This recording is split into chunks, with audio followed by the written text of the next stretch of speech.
So today I want to talk about a spiritual concept that embodies every other spiritual concept and simplifies it so that you can apply it in real life and in a way that you can learn it for yourself rather than just accepting my opinion or anybody's opinion about it. In Kabbalistic teachings, they teach you that you actually have to learn to apply something and come up with your own opinion about it because the application reveals if it's true or not. So it's a you have to test it for yourself. And you are ultimately the judge of if it works or not. But you sincerely have to apply a formula to see if that formula works. If you don't apply the formula, you don't know if it works. See, this is very different than the modern Christian era where they say you need to just believe that Jesus Christ is your Savior and was raised from the dead and you will be saved. Just believe it. When in all actuality, belief means I don't know if that's true. There's no way to validate that for yourself. You weren't there. Yes, there were eyewitnesses, they say, that witnessed these things happening, but you were not there. You cannot determine it to be true or untrue. So I can witness if I apply a principle right here and now in my life and I get a personal experience of it working, I can validate that. But I cannot validate anything outside of my direct experience. Everything outside of my direct experience, I am guessing. I'm guessing. So it's not a guess. This is something that you apply personally. So what is the principle? The principle is the principle of restriction. Now, it's a myth that goes with this that you can believe or not believe, but the principle still stands, and when you apply it, you'll see it to be true. This is the whole principle. The principle is that there is no lack. Truthfully, there is no lack. There is no limitation. There is no true evil or negative, and that all evil, negative, lack, limitation, and even positive and good and better are all illusions. The only thing that exists is pure consciousness, pure fulfillment. And the Kabbalists call this fulfillment the light.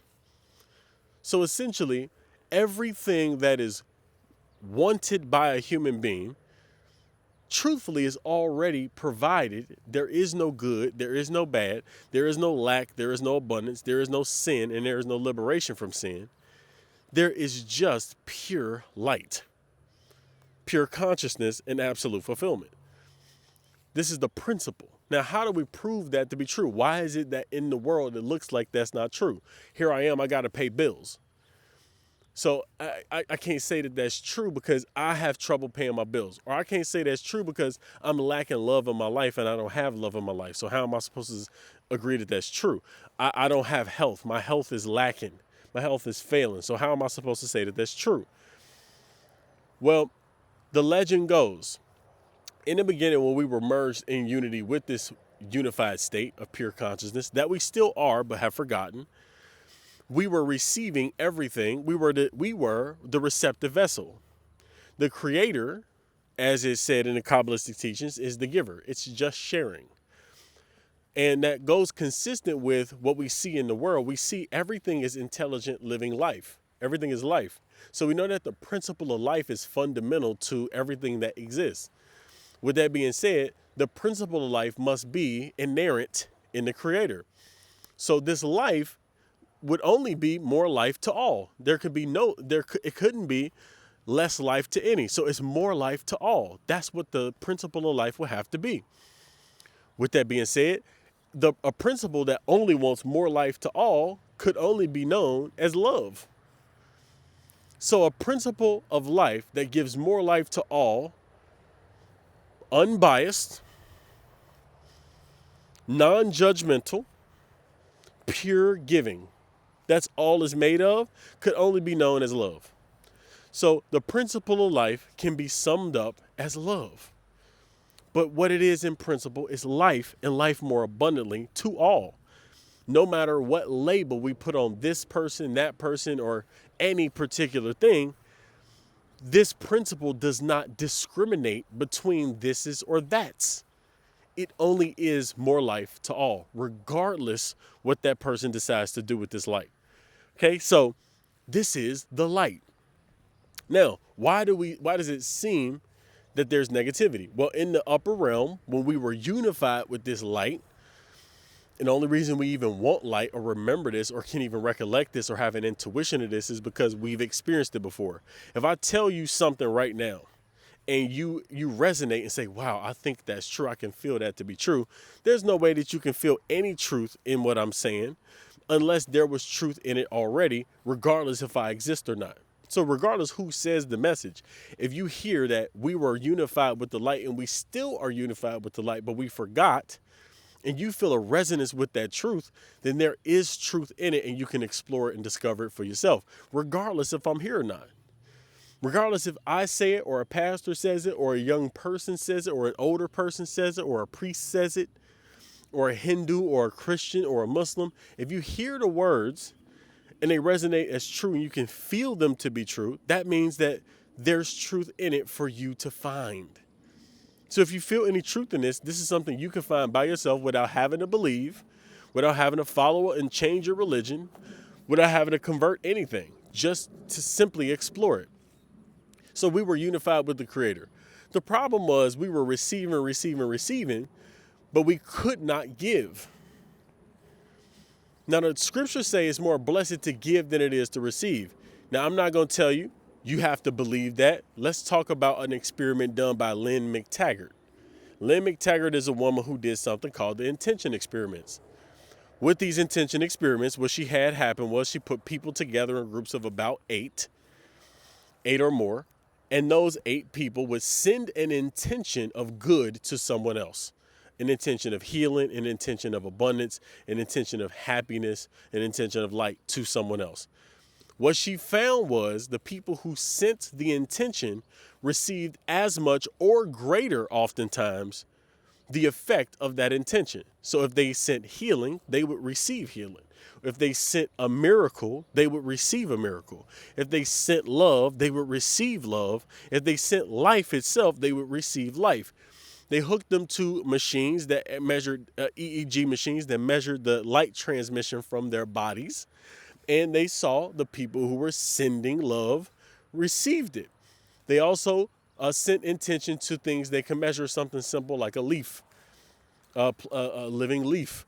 So they would send intention to the leaf, and the vital signs of that leaf would increase just by sending a mental intention, not by touching a leaf, not by changing anything biologically to the leaf directly from medicine or an injection or anything like that. It was purely the mind and intention being sent to the leaf, and the leaf changed its vibrational frequency and vitals.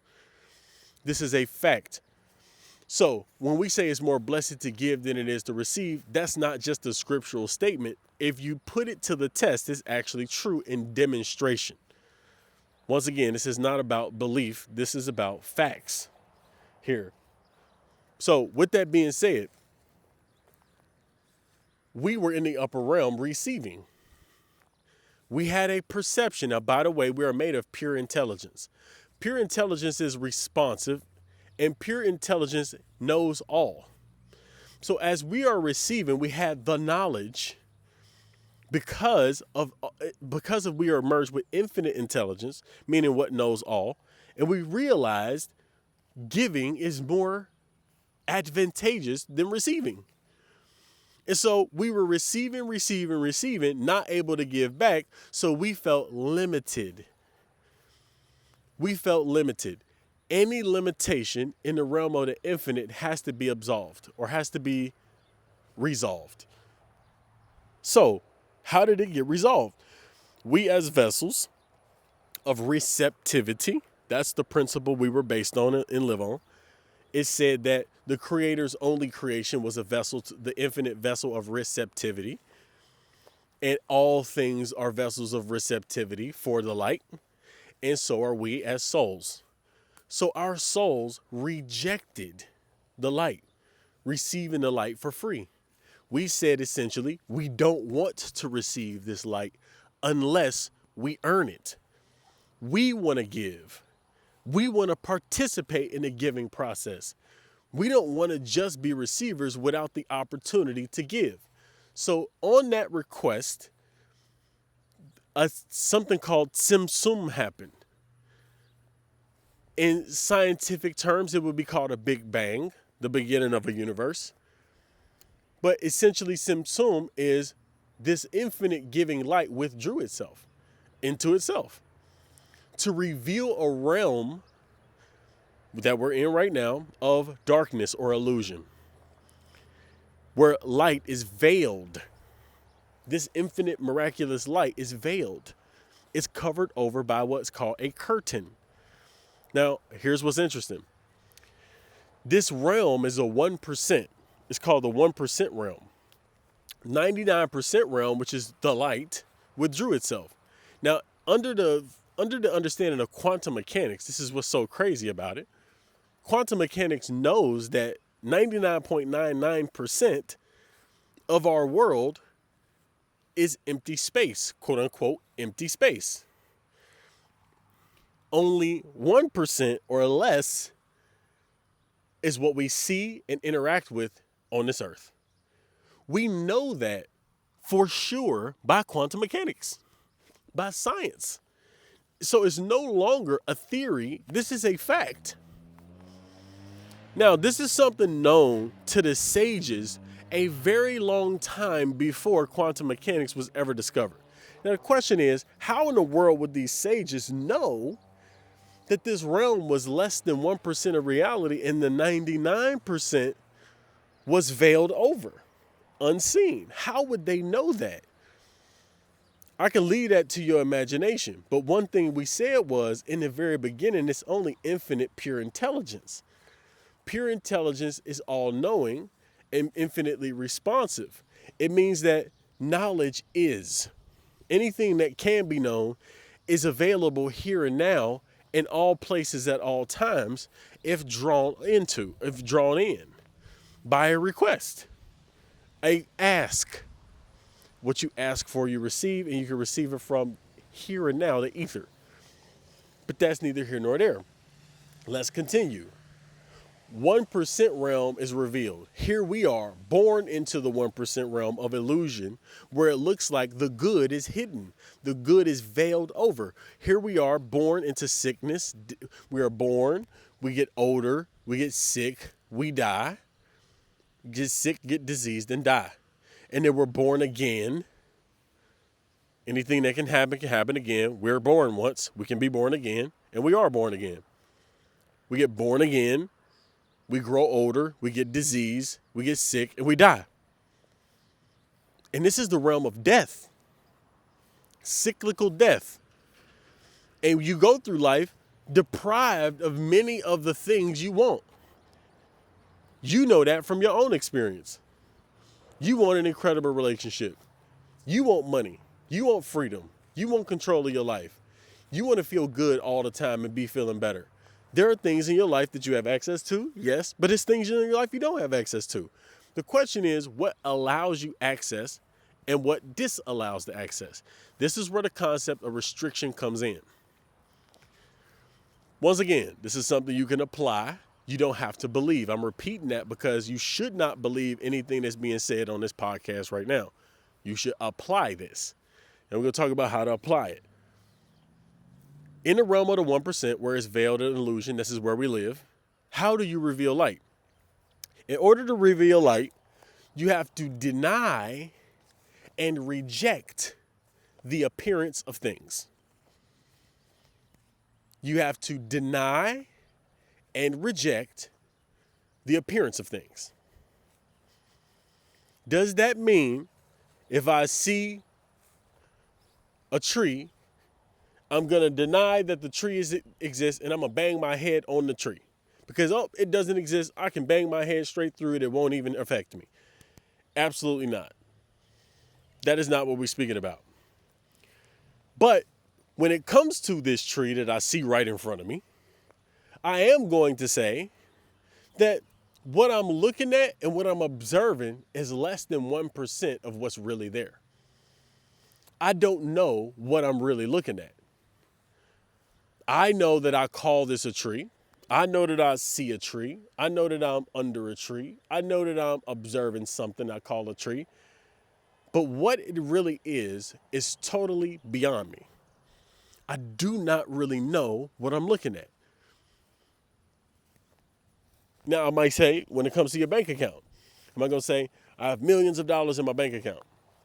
When you have $50 or $1,000, am I going to say, I got millions in my bank account? I'm not going to say I have millions in my bank account. I'm going to deny that I know what's there. I'm going to eliminate the assumptions I have about everything I see, everything I hear, everything I think. I'm going to cast doubt on them. I don't know what I don't know. This is the very beginning of restriction. What's happening here? You are restricting your five senses from making instant judgments. If I have a bank account that I don't like the amount of money that's in it, I'm denying that I see what I see. I'm denying that I know what's there. What am I really looking at? Now, this may sound super esoteric and mystical, but try this out. I don't know what I don't know. Truth is, everything I see is made up of less than 1% of what's really there. So what am I really looking at? How can I make a snap judgment with my five senses that can only see less than 1% of reality? How can I make a snap judgment and know what's there if I'm only using my five senses? Don't I have to use a different level of awareness and perception and intelligence to see what's really there or feel what's really there? Yeah, so I have to deny the evidence of my five senses as being absolutely true. Now, is my bank account in a temporary form? Yes. Is my body in a temporary form? Yes. Am I right now seeming to be sick? Yeah. Is my bank account seemingly lower than what I want it to be? Yeah, it seems that way. Is my relationship seem to be a little worse? Yeah. Now understand this. Your negative emotion is a reaction to what your five senses tell you. So to get rid of the negative experience you have to deny what your five senses suggest to be true. You have to deny it. It's logical. If I look at my bank account and I say, I can't afford fill in the blank, you just made a statement of fact based on what your five senses suggest to be true. You are making a judgment on less than 1% of the information available in the universe. You are saying, I'm looking at 0.000000000001% of this reality, and this must be true. I'm now concluding a truth based on this almost no information. I can, if anything, I could absolutely tell you this absolutely is not true. This is an illusion. That's the truth. So the very first thing you have to do is you have to see the illusory nature of what you're looking at. You have to say, this is not true. Now, how do you know when to do this? Let's talk about when to do this. You do this anytime you feel yourself having a negative reactive emotion. Negative reactive emotion. Why is it during this time? Because remember what we just said. When you are reactive, when you feel negative, it's because you are making a conclusion based on what you can see with your five senses. We are denying any reactive emotion that's based on what we can see with our five senses. I look like I'm in a bad situation. Well, what is telling me I'm in a bad situation? Well, my five senses are suggesting that I'm in debt and I'm broke and I can't pay my bills. Okay, that is a judgment and a suggestion based on what I can see, taste, touch, smell, and hear. I deny that and I look for something deeper. What's a deeper truth than what I'm looking at here? The real truth is there is only life, and there is life more abundantly. That's true. Even though I can't see it right now, does not mean it's not there. It just needs to be revealed. This is what you end up saying. Even though I can't see it right now, doesn't mean it's not there. It just needs to be revealed. This is the very beginning. So as soon as you have an experience that seems to be negative, as soon as you have an experience that seems to be negative, you realize I'm reacting to something I see with my five senses. I'm reacting to a suggestion given by my five senses. And when you realize that, you say, no, this is good. You immediately make mention of what's not there, what's not being seen by your five senses. It's there. Let me correct myself. It's there, but it is not seen or suggested by the five senses. I'm going to realize what's true based on principle, not on what I can see. I'm living life based on what I know to be true, not what I can see. If I base my life on what I can see with my five senses, I'm basing every thought I think on an illusory reality that is temporary, has appeared in front of me temporarily, and will fade.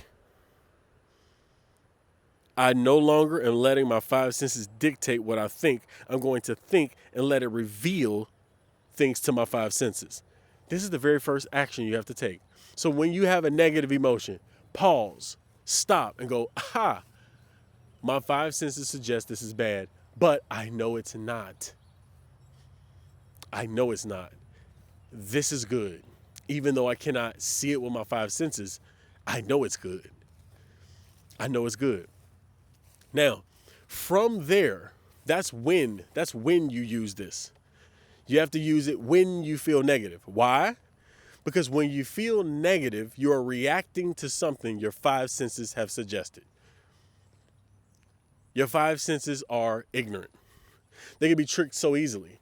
If you ever go to an optical illusion museum, you'll see how quickly your senses can be tricked. I remember walking through this tunnel. And when you walk through this tunnel, it's flat. Like it's just a bridge that go from one side to another. It's about 10, 15, 20 feet or 20 yards. And you walk from one end to the other. But the screen, there's a screen around you that looks like it makes you feel like you're spinning. Even though you're not spinning, you walk through it, it makes you feel like you're spinning. So you start wobbling, walking through this tunnel as if the tunnel's really spinning. Your five senses get tricked that easily. And you actually start wobbling and moving like it's true. This is how easily your five senses are tricked. Easy. So many optical illusions that can be played on your five senses. So your five senses are unreliable. They get tricked all the time.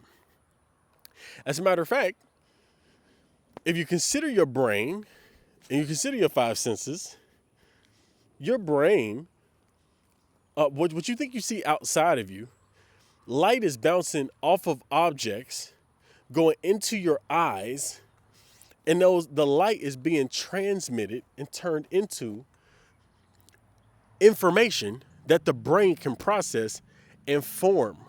So what you're really seeing is what your brain thinks is there. If you look at a tree outside or your car, or you look at your hand, what's happening is light is bouncing off your hand, going into your eyes, is being inverted, and the signal's being sent to your brain, and your brain is creating an image that you call your hand.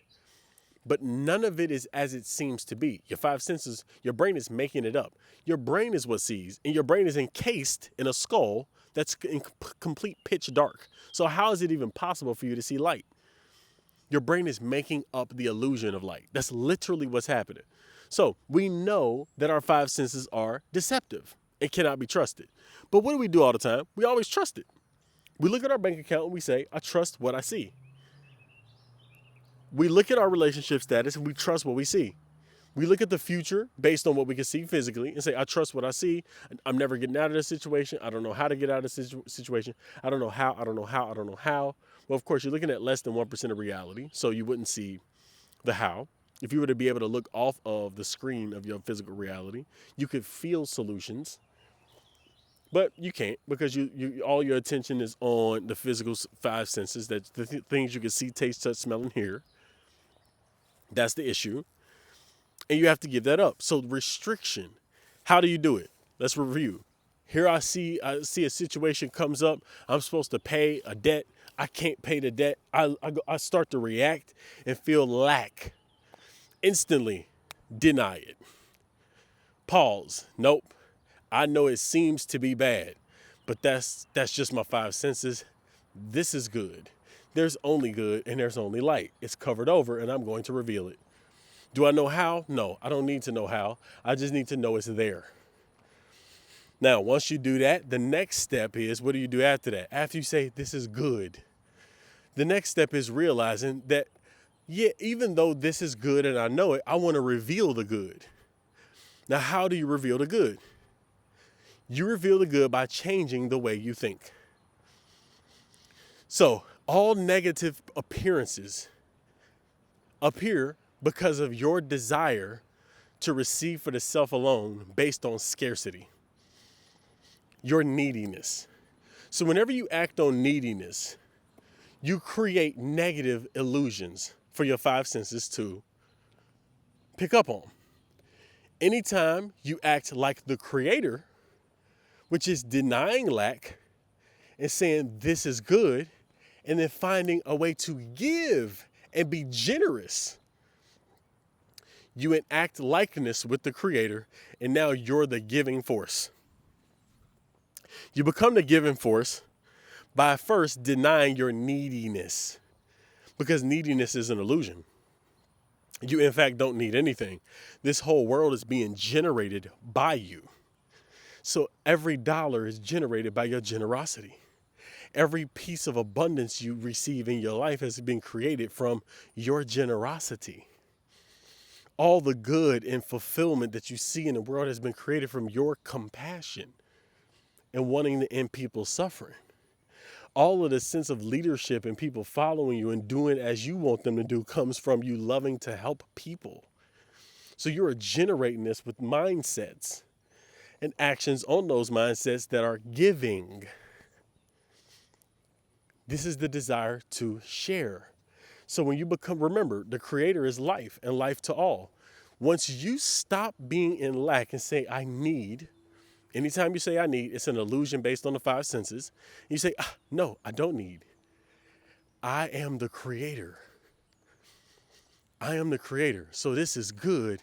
And it's showing me how I can change into being a generous person like the creator. So now you say, no, I'm letting the light of creator in my life by restricting my neediness. So as soon as you restrict neediness, you provide a vacuum or a space for what to come in? What's already there, the light.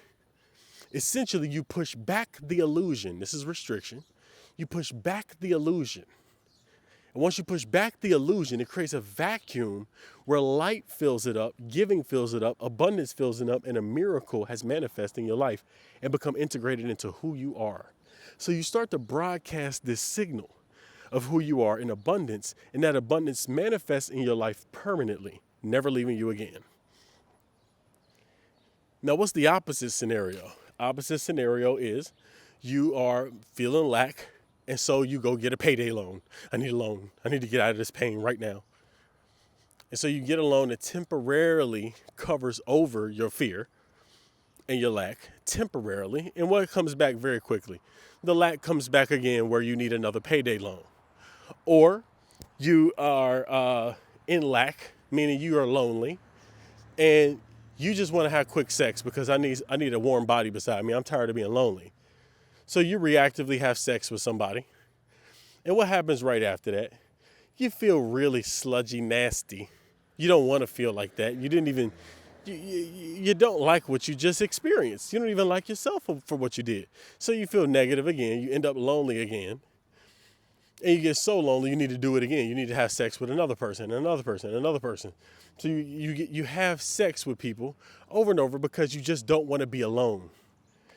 These relationships never fulfill you, but you stay in them. Why? Because you're in lack and you're acting on lack. What's the solution to this? Okay, I'm lonely. In the moment you feel lonely and you want to send that late night text, in that instant you have to say, I know my five senses make me feel like I'm lonely. But I have all the connection of a partner. I have my soulmate. I am deeply connected. I'm sexually satisfied. I'm complete and fulfilled. I know I am.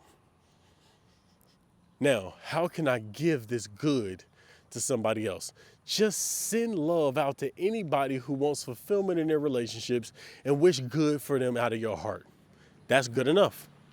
Because when you do that, guess who you become like? You become like the creator that gives love to everybody.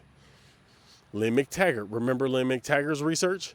Lynne McTaggart, she said she showed that the intent you send to other people comes back to you tenfold. So you stop and become like the creator.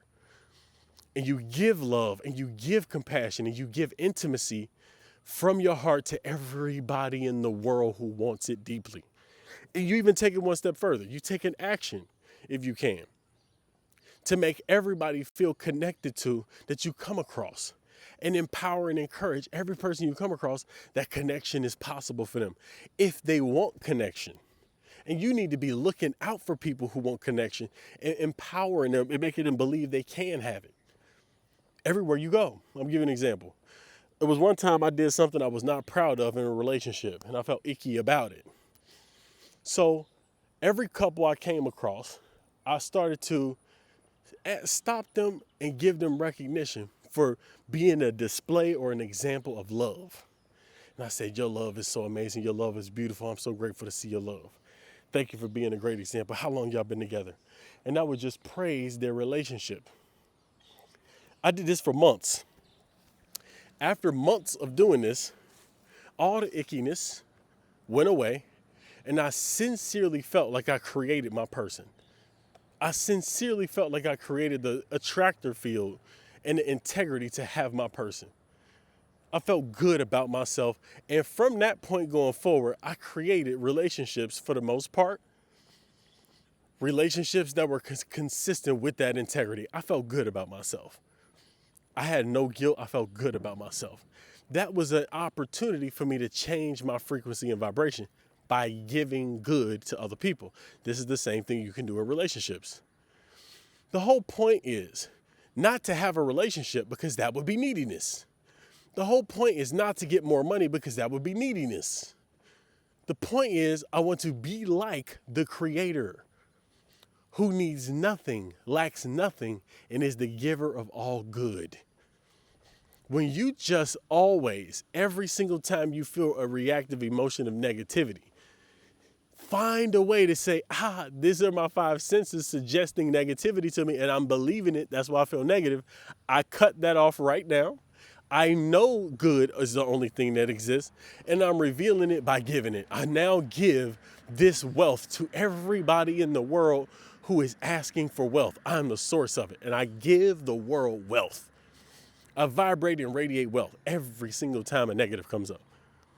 Now, as I do that, once again, I create a space to allow the light to enter my vessel.